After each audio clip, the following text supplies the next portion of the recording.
get started as we have people trickling in.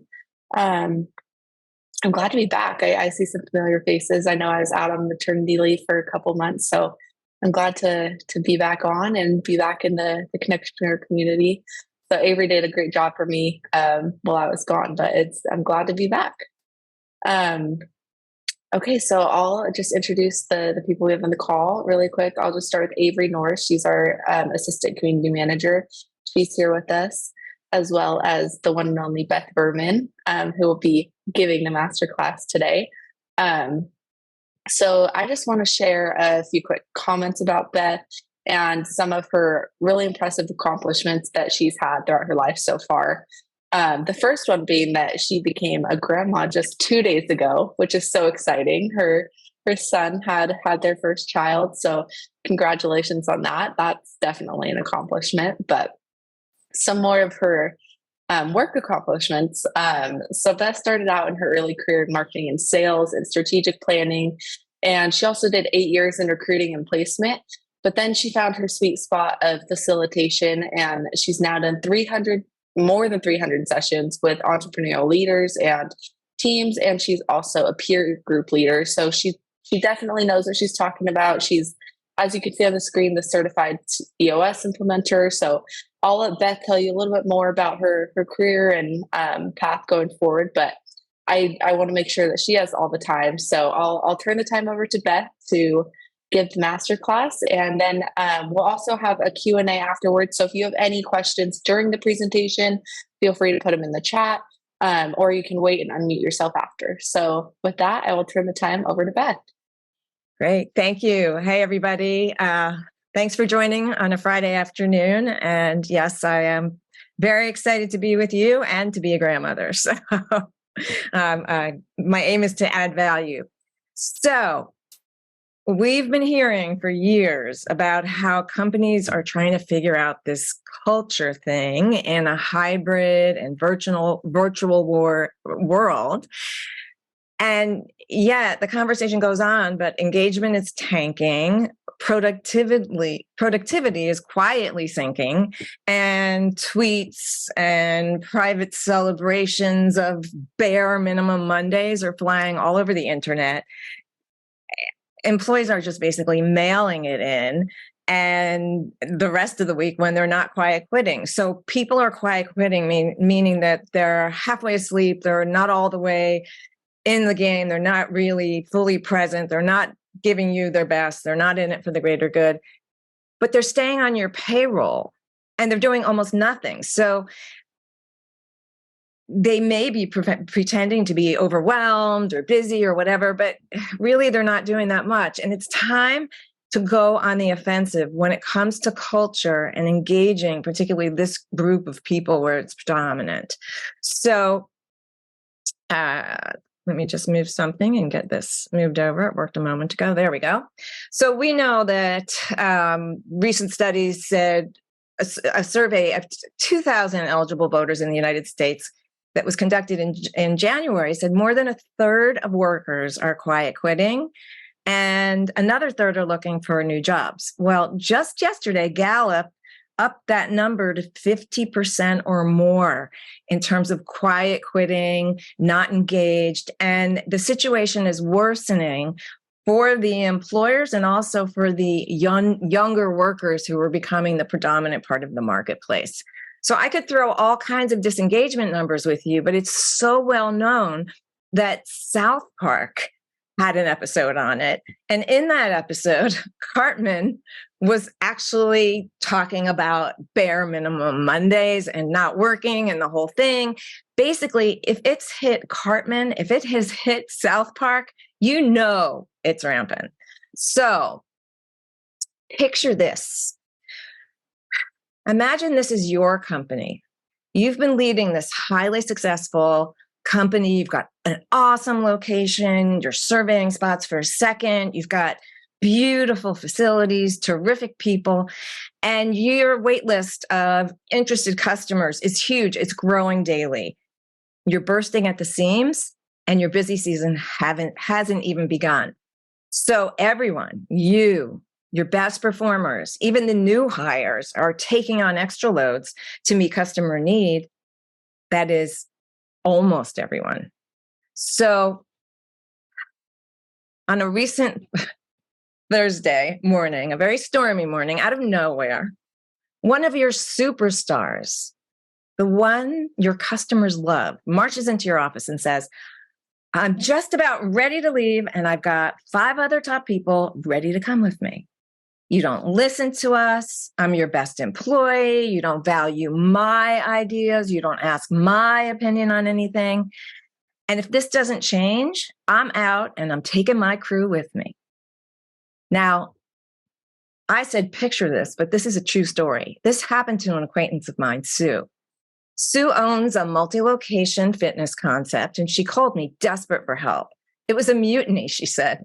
The coach, because she was the best, was teaching the most classes, the most advanced classes, and all the other coaches were at capacity.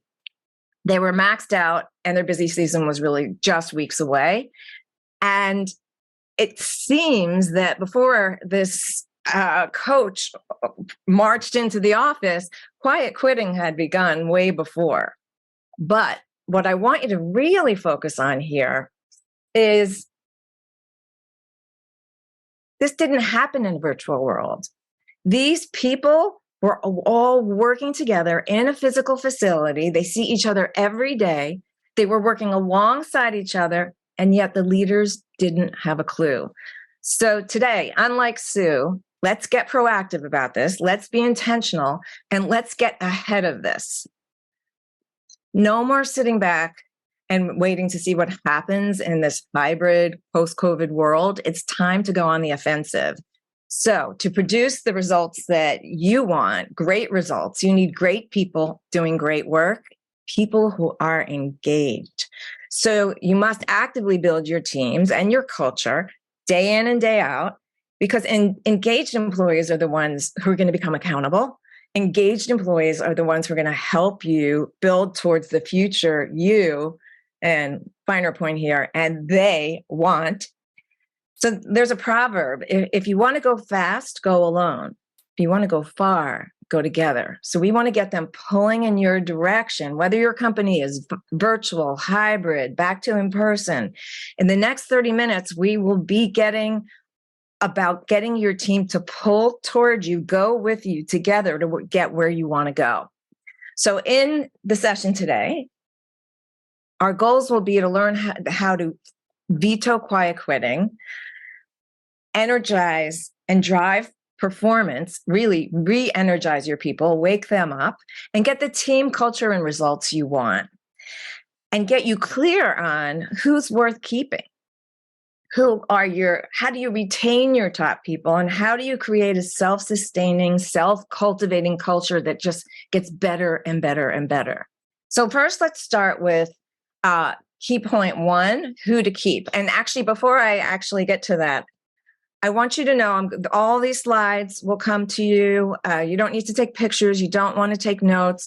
You're going to have takeaways around specific actions. I want you to have at least 2 or 3 takeaways for what you're going to act on in the next quarter. So all I want you to do is just sit back, soak this in, think about how it really is happening, how and where it's happening in your organization, and then think about how we can get everybody reorganized and re-energized and everybody pulling in your direction. So who to keep? We know, and let me go back here one. The idea around who to keep is, we've all heard the saying, right people, right seats. So let's spend our energy actually finding an objective way to make your people decisions. It doesn't make sense to keep the wrong people. We really want to make sure we keep the right people and get where we have gaps, the right people on the bus, put them in the right seats. Right people, right seats. You've got to have both. So first, how do we even get to right people? So right people are people who are going to fit like a glove with your company. And the first step is getting clear on who you are. What's your company DNA? What's your company culture at the leadership level, your best people, and what characterizes you and the best people at your company at your core. So use these, you get clear on these behaviors and you use these characteristics to define a set of authentic, intentional values to determine the type of people that you want to have around you. And then set clear expectations around behavior relative to those core values. Now, one thing here, a lot of companies have worked on core values. Core values are not marketing messages. They are the things that define you. If you're like quirky and fun, great. Own it. If you're serious and intense and very hardworking, good too. So just own it. What matters is that you define the true behaviors and actions that you and your leaders are going to display automatically. There's no faking it. We've got to get real about this. So how do you define right people for your company? First, again, look at your best people. Think about the people that if you could, you would clone them and put them in every seat in the organization, and that no matter what you gave them, they would exhibit the right behaviors and attitude that make you love having them. So clearly identify those intentional characteristics and behaviors that you value, your authentic core values. Now think about your worst people. Everybody has the worst people, even the worst of the best. And focus on what doesn't work in your company. There's the saying, what you tolerate is what you endorse. And so who you hire and keep sends a message to everybody in the organization as to what you're willing to tolerate. So once you have defined who you are in this way, use your core values to objectively evaluate your people and determine who fits. People who fit are people who believe in and demonstrate the same behaviors that you value. So set clear expectations around core values by sharing them with the greater team. Now, if you're not sure about some people, you have two options: either coach them up or coach them out. And bear this in mind. This is a finer point as well. People can only fake it for so long. So just like that coach, maybe she started being amazing in that company, but after a while, her true colors came through. So I lead a peer group, a group of non-competitive leaders who come together for growth and individual growth and community and learning from each other. And one of my members, he's actually on the call today, is Rick Gilmore, CEO of a really vibrant, fast-going HVAC company. And he's totally focused on right people and culture. So what I wanted to share with you is the way Rick does it.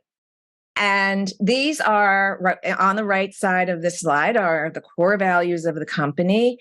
And then they've been very intentional about defining what those behaviors look like. So the behaviors are correlated to these core values so that they know when they're seeing the right behaviors and they're not.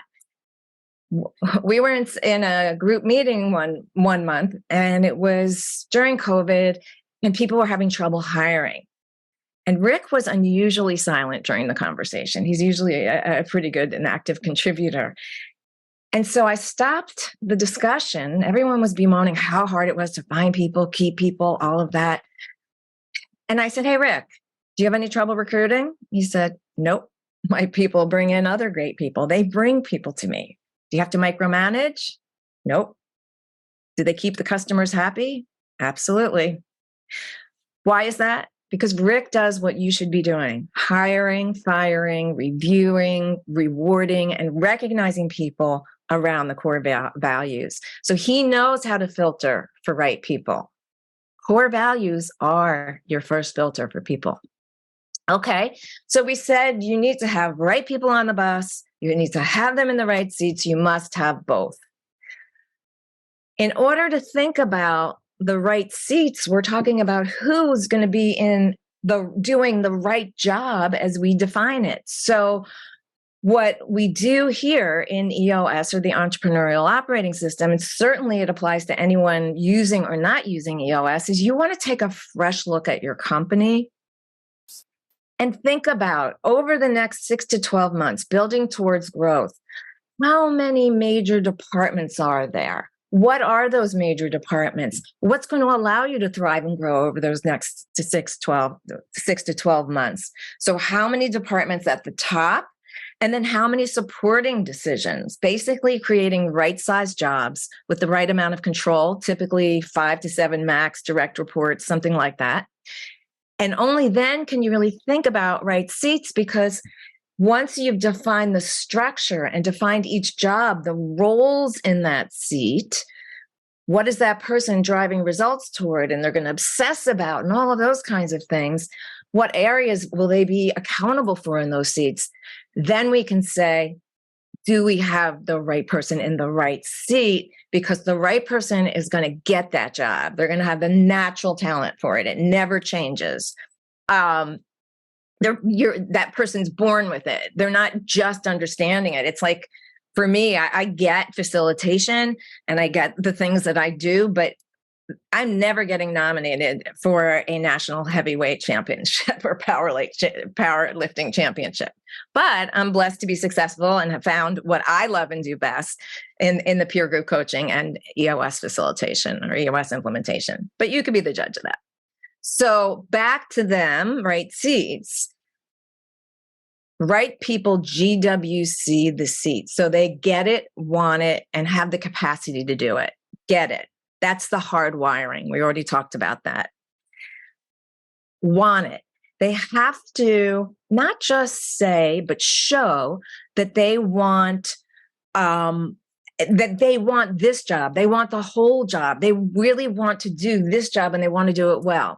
And capacity, the skills, experience, time, stuff's that adjustable and can build over time.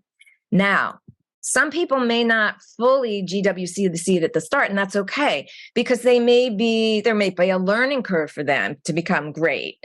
But in these cases, break down, what is it going to take to get this person up to speed?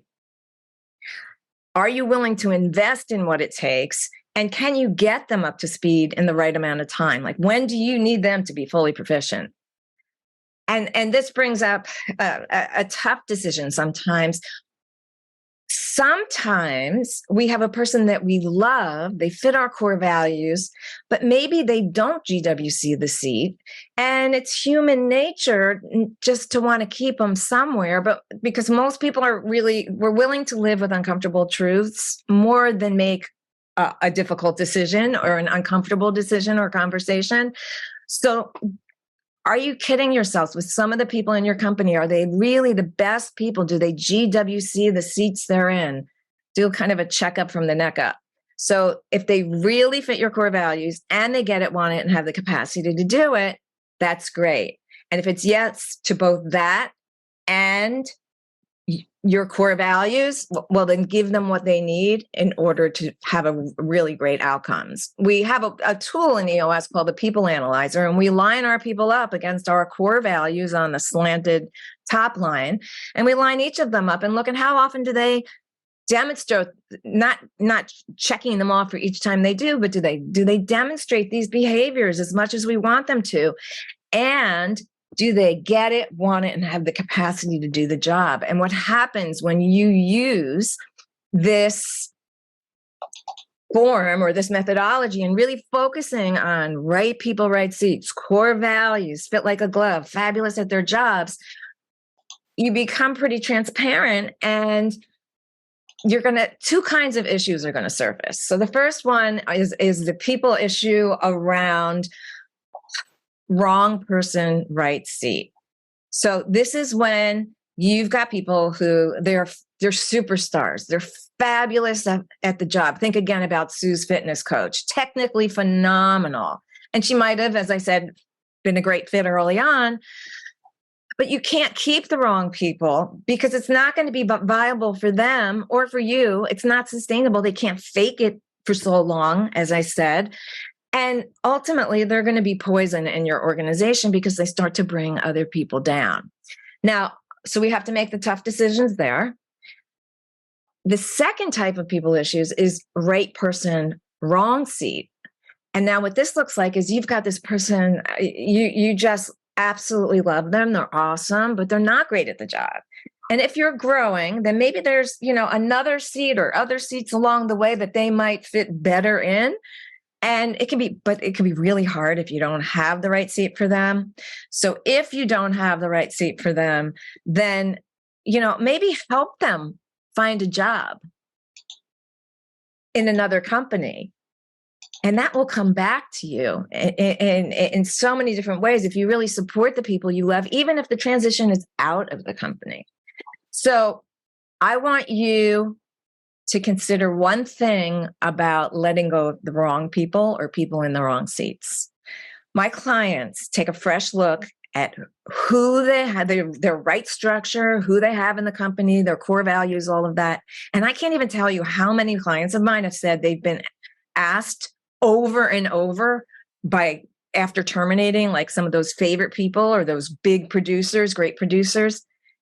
Same question. What took you so long? What took you so long to get rid of this person? And they say things like this: the cloud lifted, quiet ones start offering opinions. Everybody starts pulling together. They feel more at ease. They step up to replace that person in any way they can until the formal replacement is in.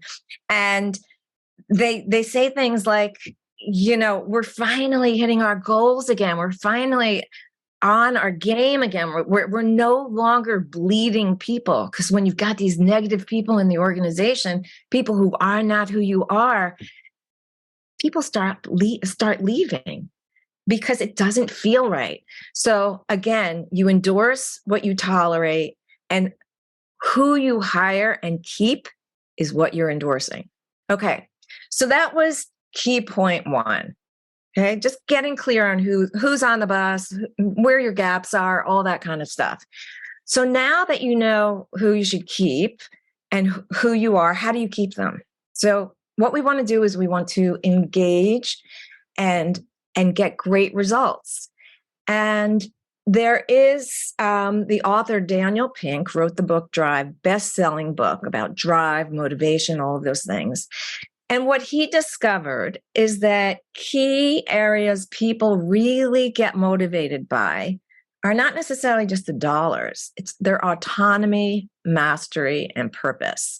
So science shows most people want to be self-directed. They want their autonomy. They want to be constantly up-leveling, bettering themselves, up-leveling their skills. And they want to do things that are meaningful and important and impactful. So there's the purpose. Now, let's go back to quiet quitting and demotivation. Let's think about Gen Z and millennials. Right now, they make up a fast-growing, most significant part of the workplace, and it's only continuing to. As more of us become grandparents, younger ones are rising up. So millennials and Gen Zers, in that those are the generations where quiet quitting is really happening. And this is what the millennials and Gen Zers want from employers. Let's look at how autonomy, purpose, mastery, what does that look like for these generations? So first of all, they hate micromanagement. They want you to let them go off on their own, figure it out themselves, and then they want you to support them when they need it and leave them alone when they don't. Guess what? They want you to understand and know instinctively when that is. Then really, we think about in terms of mastery, they want growth. They want promotion opportunities. They want career pathing, up-leveling. They want clear promotion opportunities. And then how does purpose play in? They want to know they're valued. They want to know you're invested in their success. They want to be part of something greater, something that matters. They want to make an impact, and they want to matter. They want to be in the know on things and part of things. And on top of that, they want more. They want to be recognized and appreciated regularly. And that means they need a lot of positive feedback. They want work arrangements that suit them, or even initially that they thought were suiting them, that maybe they're not suiting them a long time because there's this whole loneliness thing going on that Molly talked about a couple of weeks ago. But they want to know if they want remote, if they want hybrid, if they want a 4-day week, whatever it is they want, they want you to care and they want you to provide it. Pretty much they want everything individualized. They're used to, in their shopping and their online experiences for everything, they're used to everything being catered to their interests, their desires, their wants and needs.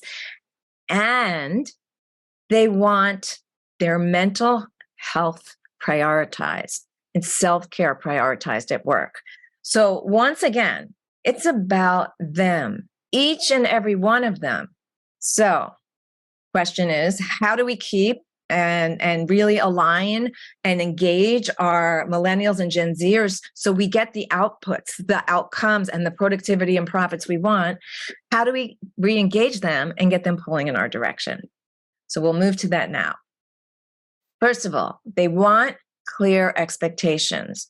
So rather than throwing titles at them, simplify things with a clear structure. So once you've got the right and best structure, in EOS, we call that the accountability chart. And we discussed that when we decided if we had people in the right seats, and GWC, their seats in the accountability chart.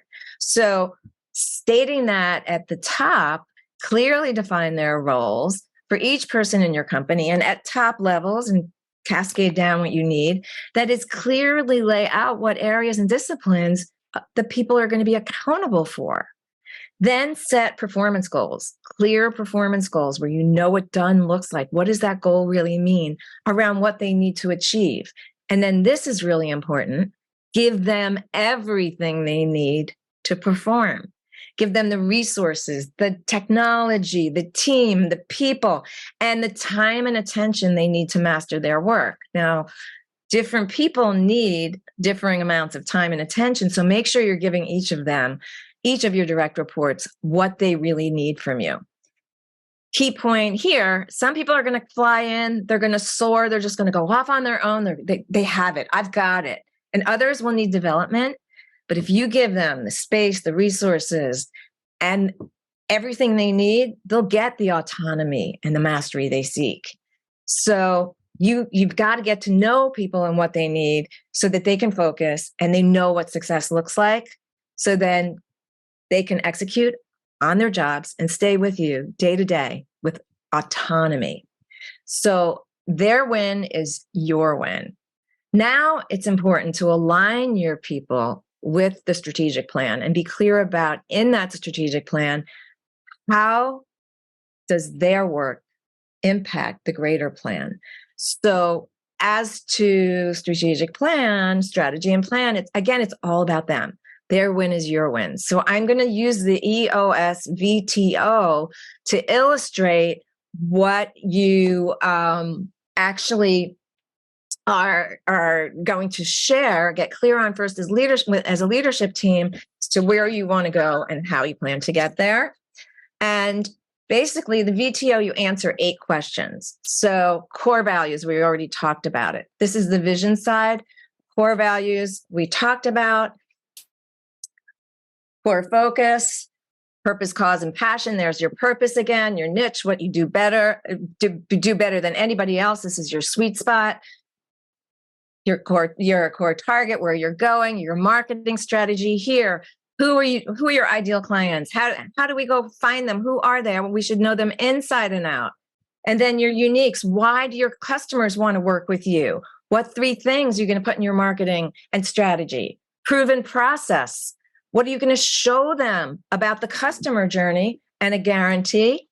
And then 3-year picture, a clear picture of where your people are going to be in just 3 years. What does the company look like? What kinds of technology? They want to be a part of growth. They want to be a part of betterment. What kinds of innovations? And for this talent pool, what will they get? How will they grow? What types of positions might they grow into? All of that. What types of awards and celebrations and degrees and all of that kind of stuff? How do they and their work matter? So continuing with strategic plan, we bring it down to the ground and you get clear on what's expected this year for the company. What are the priorities? What are the metrics? 3 to 7 goals, not 37. Focus on the most important things. Then quarterly rocks. What are we doing quarter to quarter to get where we want to go as a company, to build on it, to build towards the future we just created on the vision side with 3-year picture, 10-year target, all those kinds of things. And then the issues list for what we're going to focus on now and what we're going to put in a parking lot so it doesn't distract us. Now, key point 3. How do you lead and manage these people? So first, you got to balance celebration and performance.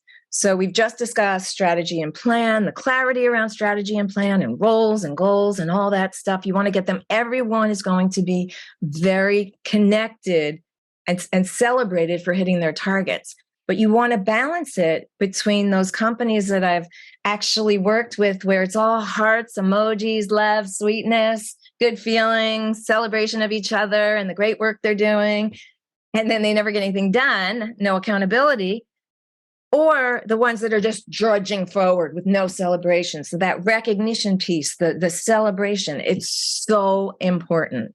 So we want to find a balance between celebration and performance and maintain accountability. So your expectations that you're getting clear on with them are, what are the behaviors that align with your core values? What are they accountable for? And what do they need to get done? That is giving them exactly what they need in terms of expectations. Now, generally speaking, be curious and listen. Really be focused on managing your people in such a way where it's your expectations, but it's also their expectations. You're on the same page as them. Do you know what they expect from the job, the career, from you, from the work environment, whatever that is? Also, provide feedback and recognition. Provide feedback within 24 hours while the movie's still playing in their head. And recognition as well. Criticize in private. You can do all the appreciation you want publicly in a way that the person can receive that. But make sure criticisms are in private so that we can give constructive feedback and help our people become better. Also, some people want bells, whistles, gongs, all that stuff. Some people just want a quiet Slack message or text message or whatever that is. So, some tools that we use, just recapping, and then we're going to go to advanced tools, getting a little more granular on that. So the accountability chart, we give people the structure, the roles, and how they fit into the organization, what they're accountable for, what they must drive results towards, accomplish, get that feeling of accomplish and mastery. Then we also say core values and what are the goals, yearly, quarterly, and the issues that we process and a culture that brings issues forward. So again, we can help our people achieve their best. And we answered the 8 questions. Who are you? Core values. What do you love to do and you're best at? Your sweet spot. Core focus. 10-year target. Where are you going? Marketing strategy. Who are you going to go after? What are you going to show them? What are you going to give them? All that kind of stuff. And sorry, I'm behind you on my slide there. What is your 1-year plan? What are you going to get done this quarter? What are you going to deal with now versus later? Now, just want to really take this to one more level, and I invite you to ask me in some questions about how to go out and get people. But you want to really personalize their experience. And there's so many things that you want to do for them, really giving them the personalization. Every experience in their lives is personalized. So give them their experience, personalize in terms of their expectations, remaining curious, all of those kinds of things. And oh, by the way, that marketing strategy that we talked about, think about, this is next level stuff. Think about your marketing strategy for your people. Who are the people you want to go after? Core values and capabilities, right? Then what defines you and uniquely differentiates you in terms of your ideal people? It's about them. And then maybe for proven process in marketing strategy, which is a one-page visual, show them their journey just as for customers. Let them see that you have a process for them, what they're going to experience over time and how they're going to grow. Great sales leader once said, if you want to inform people, tell them. If you want to persuade people, and especially these millennials and Gen Zers, show them their path. So compelling, clear, compelling, beautifully drawn out path, and they can see their place in it. So, you've taken the first step here. I'd like you to take a moment after having kind of this broad view of what we've been talking about now. I'd like you to take a moment and write down, and you can put it in the chat, what 2 tangible steps are you going to implement this quarter? Is it around right people? Is it around right seats? Is it around defining the job? Feel free to put it in chat. Is it about really listening to your people? Is it about personalizing? And then when you're done, we'll go into a Q&A, and we will also go more into recruiting if you have any questions there. Okay, great. Thank you so much, Beth. That was definitely an awesome masterclass. So while people are writing their answers to that in the chat, we have a few questions that I can start out with. Okay, awesome. The first one is, do you have any tips for how we can better screen for people who get it? So I thought you were going to say for right people who fit. That too, maybe both. That'd be great. Generally speaking, I would say, first of all, as close as you can, as in terms of, the question is vetting the people, making sure that you have the right ones. Yeah. Okay.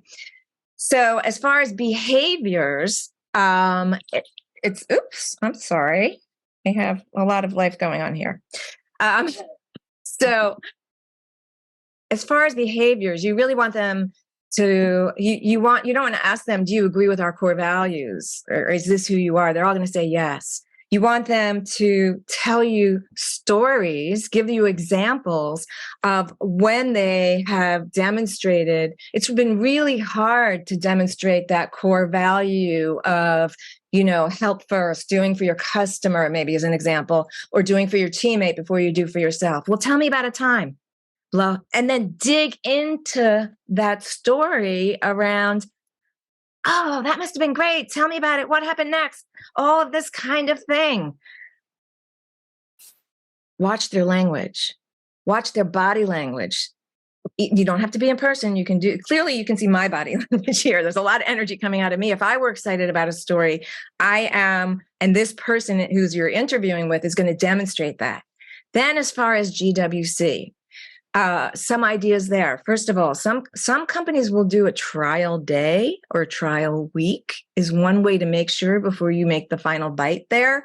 Also, GWCing the seat and really having the capability to do the job.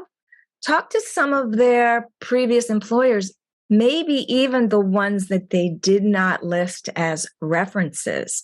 Maybe give them some tasks to do or some case studies around how would you handle this, to see if they really do have facility with whatever ability it is or whatever capabilities they're going to need to either have or build up to in the right amount of time.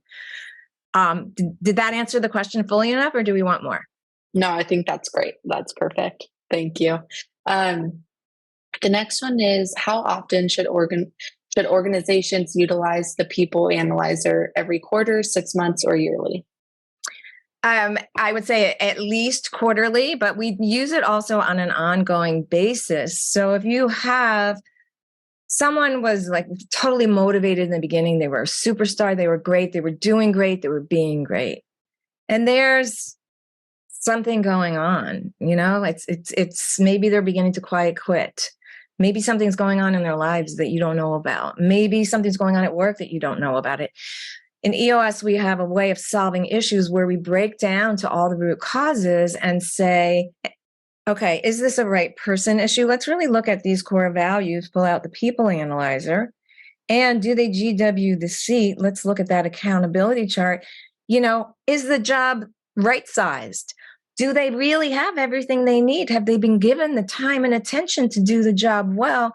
So it's not, none of the tools in EOS should, or the concepts that I'm presenting now should sit on a shelf. You use them actively. And the whole idea behind core values is use them to hire, to fire, to review, to recognize, to coach up those people who aren't that far off, but really could make a change and just weren't thinking about it. And then in some cases, those hard decisions coach out. But it's really, the idea of these tools is at minimum, maybe quarterly, you're thinking about it in the quarterly review. So we have something we call the 5-5-5, where instead of a performance review, it's a conversation between the manager or leader and direct report, around the 5 core values, approximately 5 rocks, their goals, and the 5 roles in their seat. And so here again, you're using it in the quarterly conversation, but use it more than that. Other questions? Okay, awesome. Yeah, the next question is, what is the best way to find out what our direct reports best need, particularly to the note that these needs vary between individuals? Yeah. So there is a question that I think is an absolute power question. Hey, what's working? What's not? How you doing? What's working? What's getting in your way? What's not working? And there are a lot of people who aren't accustomed to bringing issues forward and saying things like that to their managers. So use pregnant pauses to allow them the space. What's not working? They don't answer. 6 seconds. Come on, I know something's not working. Everything's not perfect, right? Really dig in, let them know it's okay to bring bad news. And that you want the issues brought forward so that you can help them and be their partner in growing. Anything else? Yeah, wonderful. So this one's kind of a comment, but I'll let you comment back to it if you have anything. So this person says, I'll let the experts chime in, but my experience really has been over the last couple of years that you just have to ask each person, get to know them, and then find a way to remember. On the topic of recognition, for example, I had one individual who really fed off of recognition, wondered if they were missing the mark when not recognized, whereas one of their peers hated public recognition and asked me not to. I just had to find a way to keep track. Exactly. That goes to the individualized experience and the fact that most humans and most millennials and Gen Zers really do like to be recognized. They want to know they're doing a great job. So you want a balance between, you have this clarity around expectations, so they know if they're really hitting the bar in terms of performance. But sometimes there's time, if you think about a rock being a quarterly goal and you're checking on it weekly in a weekly meeting, but maybe some things are falling in through the cracks there. What's working, what's not working? And what is it that you need? It's that curiosity that we maintain around our people all of the time.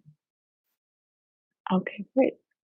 So one final, a finer point. Quarterly conversation, not performance review, because we want to be asking more questions and having them speak 80% of the time. And we're only talking 20% of the time. So open, honest conversation, that curiosity. Trust is the basis for all great results. Yeah, that's great. Thank you, Beth. So how do you share your marketing plan for a key employee so it's not a promise without a performance requirement? So how do you share it so it's not a performance requirement? Are we saying for a So marketing? yeah, so how do you share your marketing plan for a key employee so that it's not a promise without a performance requirement? That's what the question is. So maybe I'm not sure. maybe how do you I would interpret this as how do you make sure that they perform well Uh-huh. Yeah. So for your marketing plan that you put in place, something like okay. that. And the person who asked it, they can clarify too. So the marketing plan is really about setting the stage for marketing in terms of target market, then the marketing and social media content, and everybody being able to answer, what 3 reasons should someone buy from your company, work with your company, that kind of thing. And then proven process, what you're going to show them. Now, it's really a tool for the marketing department to use. I once described this in a conference to the leading jewelers guild, and one of the board members at the time was a marketing person. And I said, if you had this, what would you do next? And he said, I'd run with it. I'd have everything we need. So, you'd have that as the content, the place to go, who to go to, all of that, and then specific goals. You want to have, people like to be measured. If it's not necessarily a bad thing to impose expectations on people. But again, remember what I said about these millennials and Gen Zers. It's your expectations and their expectations. So if your goals for marketing and sales are way up here and they really don't think they can get it, we don't want them walking out to our competition. We want to work with them to get to a place where we're on the same page. So not so much as, okay, a performance review for you, but let's figure out what we can really get done. And maybe there's pushback, and maybe, there's a little moving in one direction or another for the heads to meet. But basically being on the same page around that and not making it like it's a hammer and not a carrot, or it's the stick or not the carrot. We want them to be excited about bringing these results because they're going to see what success brings, because they're part of the greater picture, and we're working with them to help them get there, giving them everything they need. Okay, that's great. Thank you. So it looks like that's the last one that we have in the chat. I'll leave it open if anyone wanted to unmute themselves and ask a question. I know some people prefer to do that. But in the meantime, Beth, if there's anything else that you want to go over or you want to cover, feel free to. Yeah. I think basically if we want to, great people in doing great work is great results. If we want great results, if we want growth, we want profit. The key is to focus on, especially this generation where the predominance of quiet quitting is happening, and seeing what's working for them, what's bringing them closer to you, and what's pushing them away. So right now we have, as I mentioned before, there's the loneliness epidemic, and young generations have asked to be remote, but they feel isolated. Whether they're in your face like Sue's coach, or whether they are off in their little apartments with a laptop or sitting in a coffee shop, they want to feel connected. So it's that curiosity, it's the recognition, it's bringing to your people the opportunity to bring issues forward, have open, honest conversations, and celebrating them. As the person said, one wants to be left alone. One wants, says, I felt like I had no idea if I was even doing the job right. This individualization of how we structure the conversation, the recognition, even how long we meet. Even if you're a virtual company, find opportunities to connect your teams together so that they're not isolated, so that they can feel a part of things, so that they can appreciate working with you and not choose to be starting their own startup on your dime and time when they're pretending to be busy, but they're totally quiet quitting. Not that those two things can't simultaneously exist, but you want the priority to really be this connection around you, feeling heard, feeling valued, mastery, autonomy, purpose, and an individualized experience. That's great. Thank you, Beth. Well, this was a very informative, wonderful masterclass. If anyone has any further questions, they can feel free to stay on. But otherwise, we can wrap it up here and end it. But we're really grateful for Beth and all of her knowledge that she shared with us today. Great. And if anyone wants to have a discussion about either peer groups or EOS, complimentary, everything's help first with us and with me. So I'm happy to help in any way I can. That's awesome. Thank you so much, Beth. So with that, I'll stop.